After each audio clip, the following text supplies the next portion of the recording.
Hey there, welcome to StoryStrengths. If you're new here, this is the place where we discuss the art and science of storytelling and how you can apply it to your career and job search for tremendous success. So when I was in college, I took a class in early horror novels. So we're talking Frankenstein, Dracula, fun stuff, right? This is not a slog to get through these books. There's only one problem, and that is the class met after lunch. And so I'd have lunch, go to class,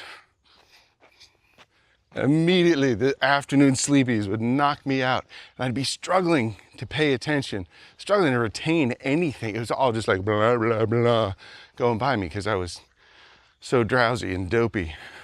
I used to call it the Leopard Effect because after a leopard eats, it climbs up a tree and goes to sleep. And it would hit me every afternoon in this class that I really wanted to pay attention in. Ever happened to you? Probably so. It kind of happens to everybody, including job interviewers. So if you're sitting down, even if the job interviewer really wants to talk with you, if they get hit with the afternoon sleepies, the Leopard Effect sets in. What are you gonna do? I got you. Here's what you're gonna do. You're gonna tell them a story. You probably guessed I might say that, given what this channel is. Why does it work? Well, here's the thing. Stories are our number one learning tool, and that learning is our most powerful adaptation. This is an evolutionary thing. So when we hear a story, we immediately get a pop of a hormone called cortisol. That is the pay attention, right quick hormone. Now, it's secreted by the adrenal glands above your kidneys.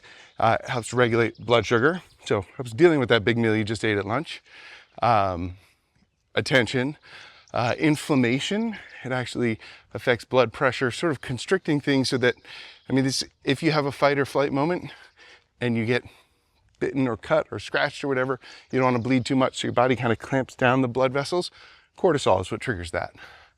It is the focus, pay attention to this. Now, some folks will say, wait, I thought that was a stress hormone. Elevated cortisol over a long period of time is in fact a stress response. But its usual function is more momentary, sort of a burst.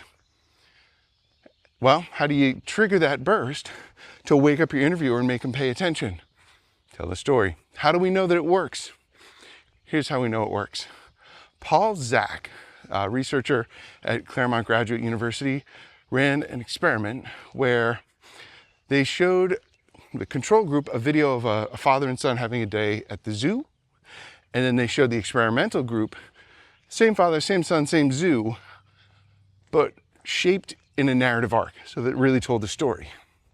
Now, before and after viewing the video, participants had a small blood sample taken.